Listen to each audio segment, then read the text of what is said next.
வணக்கம் ஃப்ரெண்ட்ஸ், நான் உங்கள் குரு மணிகண்டன். இந்த வீடியோவில் வந்து கான்செப்ட் ஆஃப் டைம் அதை பற்றி பேச போகிறேன். கான்செப்ட் ஆஃப் டைம்ன்றது வந்து நான் ஸ்பிரிச்சுவல் வீடியோஸில் டைம் பற்றியில் கேட்டிருக்கேன். ஆனாலும் எனக்கு ஒரு டிஃப்ரெண்ட்டான ஒரு பெர்செப்ஷன் வந்து இது இன்றைக்கி.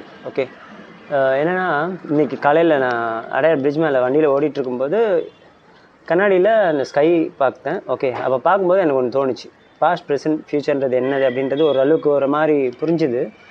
ஸோ அதை கொஞ்சம் டீப்பாக அனலைஸ் பண்ணேன். So I wanted to speak about that and share my thoughts. So இதில் பார்க்கலாம். ஓகே, இப்போ பைக்கில் போயிட்டுருந்தேன். ஓகே, ஸோ போகும்போது பின்னாடி ஸ்கை, இப்போ நான் ட்ராவல் பண்ணிகிட்டே இருக்கேன். ஓகே, பண்ண என்ன ஆகுது, எனக்கு முன்னாடி இருந்த ஸ்கை வந்து பின்னாடி போகுது. அதாவது ரோடுன்னு கூட வச்சுக்கலாம், ஏன்னா ஸ்கைனா கொஞ்சம் கன்ஃபியூஷனாக இருக்கும், ரோடு வச்சுக்கலாம். எனக்கு முன்னாடி இருந்த ரோடை நான் பாஸ் பண்ணி வந்துட்டேன். ஓகே, எனக்கு முன்னாடி இன்னும் ரோடு இருக்குது. ஓகே, ஸோ எனக்கு பின்னாடி பாஸ் பண்ணி போன road is the past. Okay, and எனக்கு முன்னாடி இருக்கிற ரோடு வந்து future. I have to go, அதை நோக்கி போனால் தான் அது வரப்போகுது. அப்போ ப்ரெசென்ட் என்னன்றது எந்த இடத்துல நான் இருக்கணும், அந்த டைமில் அந்த மொமெண்ட்டில் எந்த இடத்துல என் வண்டி இருக்கோ நான் இருக்கணும், அது வந்து ப்ரெசென்ட். கரெக்டுங்களா? ஸோ இப்போ வந்து பாஸ்ட்னா என்ன, இதெல்லாம் உண்மையான டைம்ன்றது உண்மையா அப்படின்னு பார்த்தோன்னா, பாஸ்ட்னா அது இல்லை, நாட் எக்ஸிஸ்டட். ஓகே, ஸோ அது முடிஞ்சு போச்சு. இனிமேட்டு அதை நம்ம தேடினாலும் கிடைக்காது. வேணா மெமரியாக நம்ம அதை வந்து யோசிச்சு நம்ம தேவையில்லாமல் கஷ்டப்படுறதெல்லாம் பண்ணிகிட்ருப்போம். ஆனால் அது வந்து உண்மையாகவே கிடையாது. கரெக்டாக? பாஸ்ட்ன்றதை திருப்பியும் நம்மளால் அனுபவிக்க முடியாது. ப்ரெசென்ட், ஃப்யூச்சர், ப்ரெசென்ட் இங்கே இருக்குது, ஃப்யூச்சர், நெக்ஸ்ட்டு ஃப்யூச்சரும் வந்து நம்மளால் அனுபவிக்க முடியாது. ஏன்னா அது இன்னும் வரவே இல்லை. ஓகே, அதுவும் நாட் எக்ஸிஸ்டட். இதெல்லாம் எல்லாருக்குமே தெரிஞ்ச விஷயந்தான். ஓகே, ப்ரெசென்ட் அப்படின்றது தான் நம்ம இப்போ இருக்கிற ஒரு டைம். ஓகே, ஸோ இப்போ நான் என்ன ப்ரெசென்ட்ன்றது, ஓகே, இப்போ வந்து பாஸ்ட் ப்ரெசென்ட்ன்றது இல்யூஷன் அப்படின்னு சொல்லியாச்சு. எல்லாருமே என்ன சொல்லுவாங்கன்னா, பி இந்த மூமெண்ட், பி இந்த ப்ரெசென்ட்னு சொல்லுவாங்க. கரெக்டாக? ஸோ ப்ரெசென்ட்ன்றது உண்மையா அப்படின்னு பார்த்தோன்னா அதுவும் உண்மை கிடையாது, அதுவும் இல்யூஷன் தான். எப்படி அப்படின்னு பார்த்தீங்கன்னா,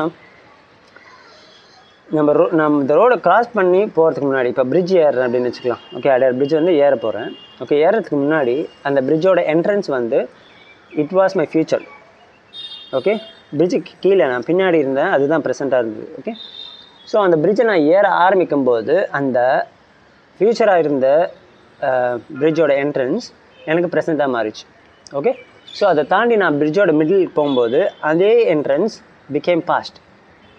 ஓகே, ஸோ இப்போ என்னாச்சு, ஃப்யூச்சராக இருந்தது ப்ரெசென்ட்டாக மாறிச்சு, ப்ரெசென்ட்டாக இருந்தது தான் பாஸ்ட்டாக மாறிச்சு. ஸோ ஃப்யூச்சரும் நாட் எக்ஸிஸ்டட், பாஸ்ட்டும் நாட் எக்ஸிஸ்டட். ப்ரெசென்ட்டாக இருந்தது தான் ஃப்யூச்சராக இருந்தது, ஃப்யூச்சராக இருந்து இப்போ பாஸ்ட்டாக மாறிடுச்சு. So present is also not existed, present is also illusion. Okay, ஏன்னா ப்ரெசென்ட் நம்மளால் கேட்ச் பண்ணவே முடியாது. ஒரு வார்த்தையை நான் பேச ஆரம்பித்து அதை வந்து ஒரு எழுத்தை, ஒரு ஆல்ஃபாபெட்டை முடிக்கிறதுக்குள்ளேயே அடுத்தது அந்த ப்ரெசென்ட் காணாமல் போயிடுது. Okay, so how to be in the present அப்படின்னு யோசிக்கலாம். Okay, how to be in the present. Okay, so இதில் வந்து ரெண்டு விஷயம் நம்மளுக்கு வந்து வாழ்க்கையை, லைஃப்ன்றது ரெண்டு விஷயத்தில் தான் நடக்குது. ஒன்று space, one is time. another one is time, right? So இப்போ அந்த பிரிட்ஜை கிராஸ் பண்ணோன்னா அங்கே ஸ்பேஸ் இருக்குது. இந்த பிரிட்ஜ் ஸ்டார்டிங்லேருந்து எண்டு வரைக்கும் போகிறது ஸ்பேஸ், ட்ராவல் பண்ணுறதுக்கு இருக்கிற ஸ்பேஸ். ஓகே, அதை அந்த ஸ்பேஸை நான் ட்ராவல் பண்ணணுன்னா தேவைப்படுறது என்னது, டைம். ஓகே, டைம் இல்லைனாலும் ட்ராவல் பண்ண முடியாது. ஸோ இது ரெண்டுமே நம்மளுக்கு தேவைப்படுறது எதுக்கு, just moment is the life. Okay, லைஃப்ன்றது என்னென்னு பார்த்தோன்னா மொமெண்ட். ஓகே, ஸோ மூவ் பண்ணுறது தான் லைஃப். இப்போ மூவ்னா it's not just travelling to one place to other place. இப்போ நான் கையை இங்கேருந்து இப்படி மூவ் பண்ணாலும் it's just a moment, it's a moment. இது 1 இன்ச்சு போதும். To do that 1 inch of moment I need at least few milliseconds. Okay, 1 செகண்டோ இல்லை 1/2 செகண்டோ இல்லை அதோட கம்மியாகவும் இருக்கலாம். But still the time is necessary to do small moment. அந்த சின்ன மூமெண்ட்டை பண்ணுறதுக்கும் எனக்கு டைம்ன்றது ரொம்ப நெசசரியான ஒரு விஷயம். ஓகே, ஸோ இப்போது ஆனால் அந்த ப்ரெசென்ட், பாஸ்ட், ஃப்யூச்சர் இது மூணுமே இல்யூஷன் ஆகிடுச்சு. அப்புறம் என்னத்துக்கு ஒரு லைஃப்? ஓகே, இது எல்லாமே இதுனா அப்போ லைஃப்ன்றதும் என்னது, இல்யூஷன் அப்படின்றத நம்ம புரிஞ்சுக்கணும். பட் இதெல்லாம் நம்மளால் அவேர் பண்ண முடியுது இல்லை? ஓகே, இது இவ்வளோத்தையும் நம்மளால் யோசிக்க முடியுது. ஓகே, அது இந்த யோசிக்கிற தன்மை வந்து இன்டெலெக்ட். ஆனால் இதெல்லாம் அவேர் பண்ண முடியுது இல்லை? பாஸ்ட்டையும் ப்ரெசென்ட்டையும் ஃப்யூச்சரையும் என்னால் அவேர் பண்ண முடியுது. இது நடக்கிறத வந்து என்னால் உணர முடியுது இல்லையா? அந்த உணர்கிற தன்மை இருக்கு இல்லையா, அந்த அவேர்னஸ், அதுதான் வந்து கான்ஷியஸ்னஸ்ன்னு சொல்கிறது, கடவுள், அதுதான். Okay, that is a soul அப்படின்னு கூட சொல்லலாம். ஓகே, நம்மள ஒரு பாடிக்குள்ளேயும் இருக்கிற சோல். ஸோ டைம்ன்றது எதனால் வருதுன்னா டியூ டு ஆக்டிவிட்டி பண்ணுறதுனால தான் அங்கே டைம் தேவைப்படுது. கரெக்டாக? ஸோ ஆக்டிவிட்டியே இல்லைன்னா there will be no need of time. Okay. So ஒரு குழந்தை பிறக்கிறதுல வயிற்றில் இருக்கும்போது வந்து that start moving. Okay. Move பண்ணணுன்னா you need 2 things to move. One is space and another one is time. So இப்போது ஸ்பிரிச்சுவாலிட்டின்னு வந்துச்சுன்னா மெடிடேஷன் பண்ணணும், ரொம்ப இம்பார்ட்டண்ட். அப்போ தான் மோட்சம் அடைய முடியும்லாம் சொல்கிறாங்களே, அது அந்த கான்செப்ட் என்னன்னு இதோட ஆட் பண்ணி இது பண்ணி பார்த்தோம் வச்சுக்கோங்களேன். மெடிடேஷன் பண்ணும்போது what we are doing is this 2 things we are doing. One is non moving our body. Okay. So பாடியை மூவ் பண்ணல அப்படின்னா அந்த இடத்துல ஆல்ரெடி ஸ்பேஸில் நம்ம பாடி இருக்குது, ஆனால் extra space we are not using the extra space. Okay. So we don't need extra space at least. Okay. Already இது எக்ஸிஸ்டன்ஸில் இருக்கிறதுனால அதை நம்ம ஒன்றாலும் பண்ண முடியாது, நம்மளால் பாடி டக்குன்னு விட்டுட்டு ஓட முடியாது.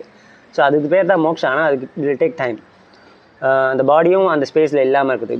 மோக்ஷன்றது என்ன அப்படின்னு சிம்பிளாக பார்த்தோன்னா, when we stop using the space and time, இது ரெண்டுமே மாயா, இது ரெண்டுமே இல்யூஷன். இது ரெண்டுமே நம்ம எப்போ யூஸ் பண்ணலையோ அப்போ we are getting moksha, we are not getting rebirth. Rebirth தான் திருப்பியும் அந்த பாடியோட உருவத்தில் வரும்போது we need space and time to take rebirth, and again அந்த ரீசைக்கிள் ஆகிட்டே இருக்குது நம்மளோட லைஃபு. ஸோ அதுதான் என்ன சொல்கிறாங்கன்னா, when you stop rebirth, that is moksha. அப்படின்னு அது பண்ணணுன்னா என்ன வேணும் நம்மளுக்கு? we should stop using the space and time. அதுதான் மெடிடேஷன் பண்ணும்போது we stop our body in one place and stop the trying to stop the thoughts. இல்லை first இப்போ என்ன சொல்கிறாங்க மெடிடேஷன்னா, you don't have to stop the thought, you don't have to. இதெல்லாம் வந்து ஏன் எப்படி சொல்கிறாங்கன்னா பிகினிங். ஓகே. இல்லை நீங்கள் வந்து டேரெக்டாக போய் I want to stop the thoughts அப்படின்னா இட்ஸ் நாட் பாசிபிள். பிகாஸ் இந்த ஒரு லைஃப்பில் பல லைஃப் டைமில் நம்ம பல விஷயங்களை, பல மெமரிஸை, அது அன்வான்ட் அன்னெசரி மெமரிஸை நம்ம ஸ்டோர் பண்ணி வச்சுருக்கோம். ஸோ அதெல்லாத்தையும் நம்ம மென்னிட்டே தான் இருக்கும் நம்ம மைண்டு. ஸோ அதனால் we cannot just stop the thoughts. So அதனால தான் முதல்ல என்ன சொல்கிறாங்கன்னா, you aware your thoughts. Okay. அந்த தாட்ஸில் அவேர் பண்ணுங்கள். அவேர் பண்ணும்போது என்ன ஆகும் அப்படின்னா, we will know that எல்லாமே இட்ஸ் நாட் us.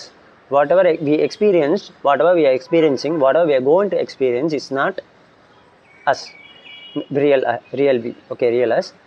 பட் அதை அப்சர்வ் பண்ணுறது இருக்குல்ல, ஒரு தன்மை இருக்குல்ல, அவர் அதை உன்னிச்சு கவனிக்கிறதுக்குன்னு ஒரு விஷயம் இருக்கும். அதுதான் வந்து அதுதான் real us. That is called atma, that is called consciousness. Okay. So அதுவாக மாறணும் அப்படின்னா கான்ஷியஸ்னஸ் வந்து பாடி மைண்டு எதுவுமே தேவையில்லை. சோலுக்கு வந்து பாடி மைண்டு தேவையில்லை ஆக்சுவலி. அது இல்லைன்னா என்ன பண்ணணும்னா, பாடி மைண்டு இல்லாதப்போ, மேட்டர்னு இல்லைன்னா அங்கே we don't need space and time. Okay. அது பேர் தான் மோக்ஷா. ஸோ அது வரணும். ஓகே. இப்போ டைம் இருக்கும்போது நம்ம என்ன பண்ணுறோம்னா மூவ்மெண்ட் பண்ணுறோம். Okay.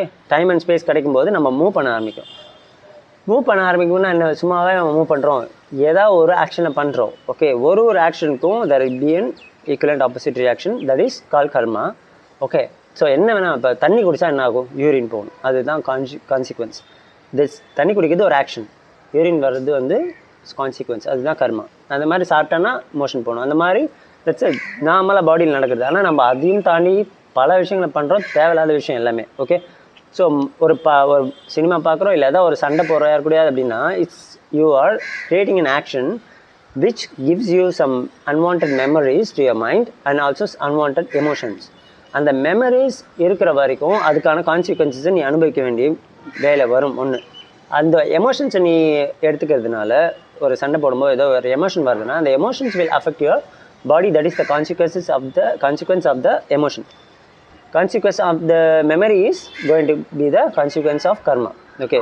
Even the emotion is going to be a karma, like getting disease or anything. தேவையில்லாமல் எமோஷன்ஸ் எடுத்துக்கும் போது, ஆங்கர் மாதிரி, ஜெலஸ் மாதிரியோ இல்லை ரெசன்மெண்ட் மாதிரியோ ஒரு இதை எடுத்துக்கும் போது அது வந்து ஒரு நோயாக மாறுது. அதுவும் வந்து கான்சிக்வன்ஸ். ஸோ இந்த டைமிங் ஸ்பேஸையும் யூஸ் பண்ணுறதுனால தான் இது எல்லாமே நடக்குது.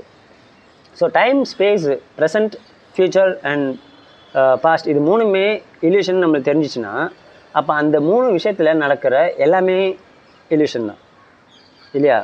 முக்கியமாக அந்த டைமில் தான் எல்லாமே பண்ணிகிட்ருக்கோம். அந்த டைமுன்றதே ஒரு இல்யூஷன் அப்படின்னும் போது, அந்த டைமில் நீ பிறக்கிறது இல்யூஷன், சாகிறது இல்யூஷன், கல்யாணம் பண்ணுறது இல்யூஷன், படிக்கிறது இல்யூஷன், ஒர்க் போடுறது இல்யூஷன், பிஸ்னஸ் பண்ணுறது இல்யூஷன், குழந்தை பெற்றுக்கிறது இல்யூஷன், அவங்கள வளர்க்குறது இல்யூஷன், அவங்களுக்கு மேரேஜ் பண்ணுற இல்யூஷன், பேரண்ட் பேத்தி இல்யூஷன், ஹாப்பியாக நம்ம ஆர்டிஃபிஷியலாக பண்ணுற ஹாப்பினஸ் எல்லாமே இல்யூஷன். ஓகே. ஆர்டிஃபிஷியலாக நம்ம எடுத்துக்கிற சஃபரிங் எல்லாமே illusion. இது எல்லாத்தையும் நம்ம புரிஞ்சுக்கிட்டோம்னா we won't suffer. ஓகே, சரியா? நம்ம ஆர்டிஃபிஷியலாக ஹாப்பினஸை க்ரியேட் பண்ணும்போது we are also artificially creating the suffering in the background.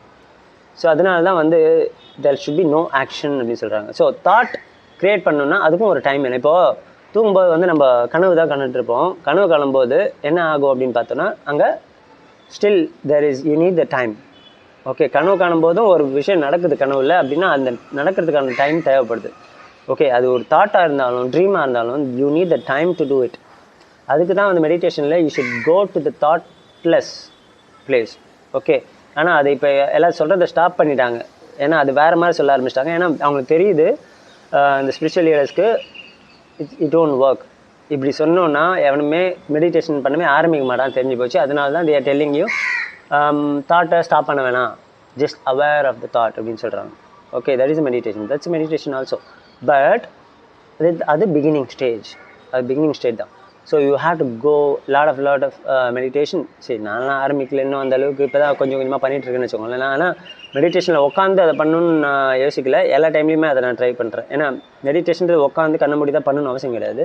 If you want to go to that moksha level and thoughtless meditation பண்ணணும் அப்படின்னா definitely you have to sit in one place with no moment in the body, also no moment in the mind. அப்போ தான் வந்து you can go to the moksha. Okay, அந்த ரீபர்த்ன்ற இடத்துக்கு போக முடியும். பிகாஸ் யூ உண்மையான ஒரு உன்னோட உண்மையான ஒரு இதுக்கு போயிட்டோம் அந்த இடத்துக்குன்னு அர்த்தம். ஏன்னா உண்மையாக நீ யார்? உண்மையாகவே ஒரு consciousness doesn't need time and space. Okay, இப்போ நீ மெடிடேஷனில் டைம் அண்ட் ஸ்பேஸ் யூஸ் பண்ணல அப்படின்னா நீ உண்மையான கான்ஷியஸ்னஸாக மாறிட்ட அப்படின்னு அர்த்தம். ஸோ கான்ஷியஸ்னஸ்க்கு பர்த் தேவையில்லை, டெத்தும் தேவையில்லை. டெத்தும் இருக்காது, பர்த்தும் இருக்காது. So you will be liberated from this Maya. Okay, அதுதான் இந்த வீடியோவில் நான் பேசணும்னு இது பண்ணேன். யாருக்கா டவுட் இருந்தாலோ இல்லை நான் பேசுறது தப்புன்னு தெரிஞ்சதுனாலோ ப்ளீஸ் எனக்கு ஒரு மெசேஜ் போடுங்க, இல்லை எனக்கு கால் பண்ணி பேசினாலும் பேசுங்க. ஏன்னா நான் பேசுகிறது எல்லாமே கரெக்டாக இருக்கணும்னு அவசியம் கிடையாது. லாஜிக்கலாக இருக்கா, திங்க் பண்ணால் கரெக்டாக இருக்கா அப்படின்றத மட்டும் நீங்கள் யோசிங்க. ஓகே, யோசிச்சுட்டு எனக்கு மெசேஜ் பண்ணுங்கள், இல்லை கால் பண்ணி எனக்கு சொல்லுங்கள். இல்லை எனக்கு தெரிஞ்சவங்களா இருந்தால் ப்ளீஸ் டாக் டு மீ. அடுத்த வீடியோவில் பார்க்கலாம். நன்றி, வணக்கம். குருமணிகண்டன்.